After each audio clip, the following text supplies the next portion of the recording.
Hear two different extracts. In each extract, you'll hear health professionals talking about specific aspects of their work. For questions 31 to 42, choose the answer A, B, or C, which fits best according to what you hear. Complete the answers as you listen to the audio. Now look at extract 1.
I wrote a prescription for antibiotics. I did want to talk to you, though. I'm a little bit concerned looking through his chart at how many ear infections he's had recently, and I noticed that you had checked the box that someone's smoking in the home, so I was wondering if you can tell me a little more about that.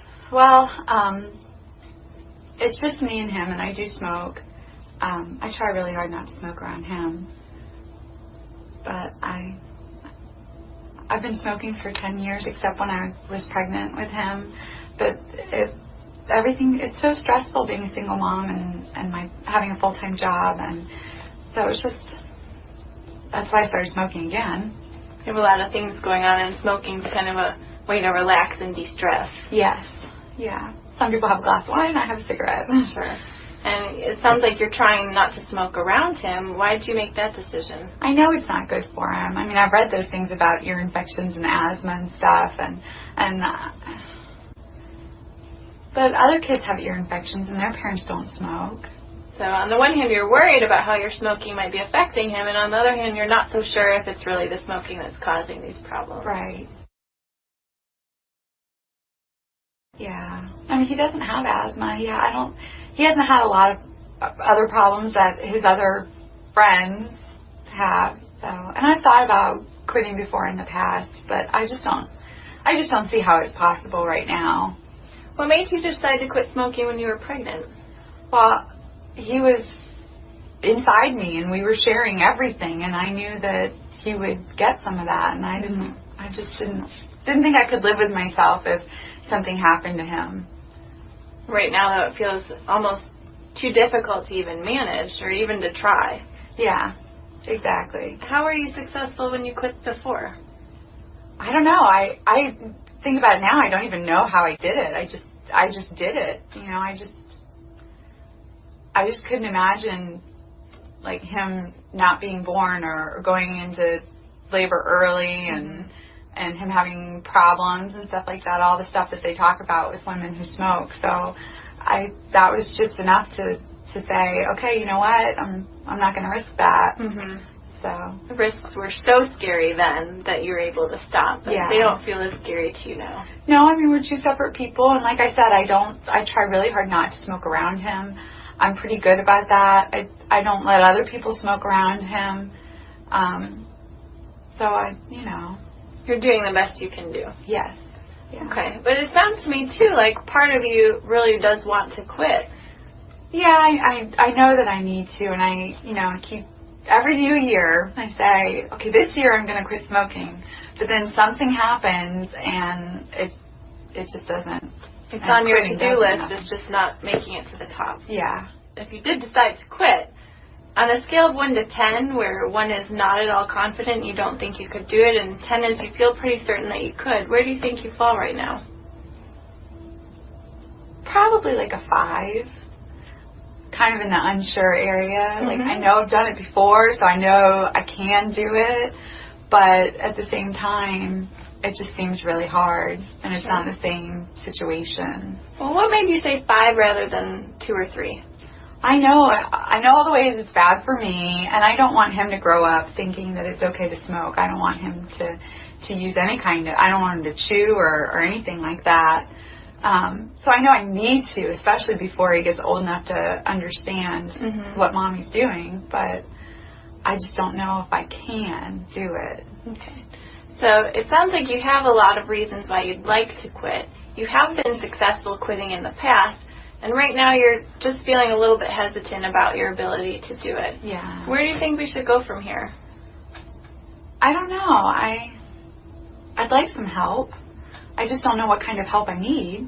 Sure. Well, if you'd be interested, that's something I can definitely talk to you about. There are a lot of new options that can actually help people be way more successful in their attempt at quitting. There's different medications you can try. I don't like medicine. Okay. There's also a lot of support groups and classes that you can take where you have other people to go through it with you, and sometimes just having that support can be a big part of it, especially for people like you where smoking is such a stress reliever. That sounds nice, but I'm not sure if I have the time for all that. Sure. It feels like something that would take up a lot of time and maybe not fit into your life. I wonder if we could talk about some options that might fit into your life. That would be really nice. Okay. Well, if you're willing, then we could set up another appointment where you could come in and we could talk more about that. I would like that. That would be great. Great. Thank you. Sure.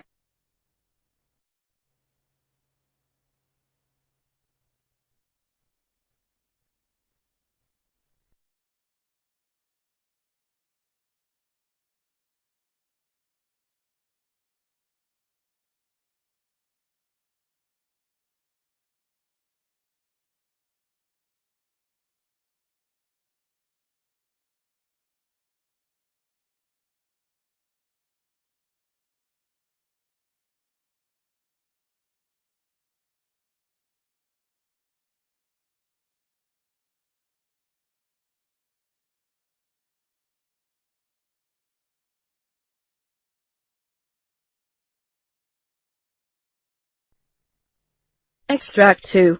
Questions 37 to 42.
Here on the Health Report, we cover all sorts of research.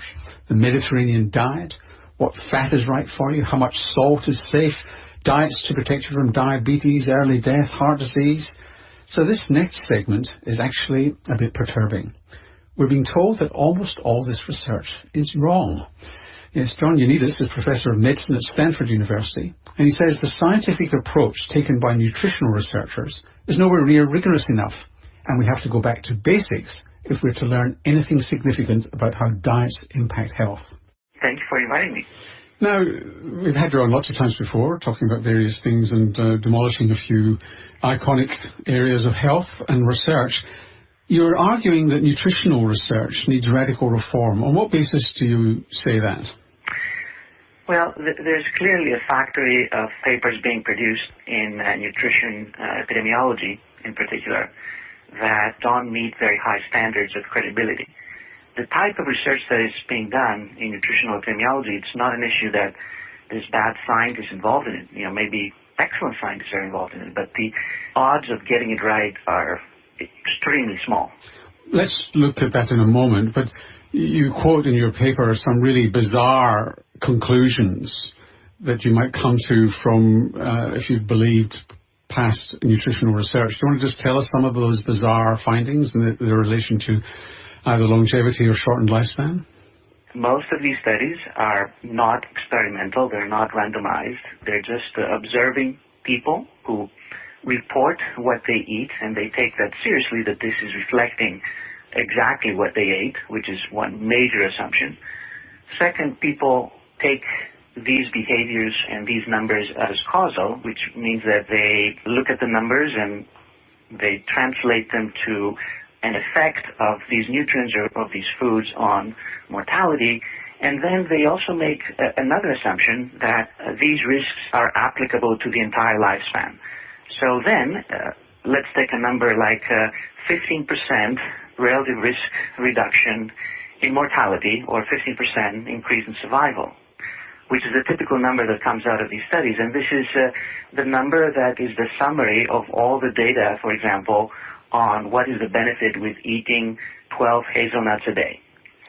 If you translate that to a gain in survival, you take 80 years, you multiply that by 15%. This looks like a 12-year gain in survival just by eating 12 hazelnuts a day, or literally one hazelnut a day would give you one more year of life as a benefit. It's a ridiculous calculation. It is not so, of course.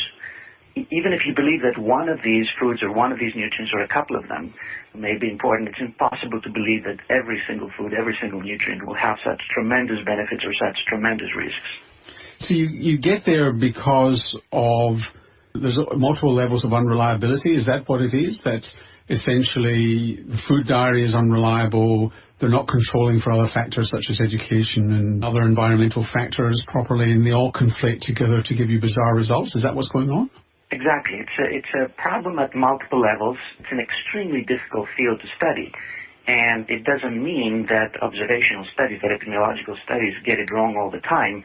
In many other fields, the problems are much more straightforward. For example, we know for sure that smoking is killing zillions of people. It will kill 1 billion people in the next century unless we do something. But the effect of smoking is huge. The risk increases 20-fold if someone is smoking for getting lung cancer. But just to challenge you on that, whilst we're confident in smoking, why are we confident in smoking and not in coffee? Because there have been no randomized controlled trials of getting people to smoke and other people not to smoke. I mean, so that's still on observational studies, is it not?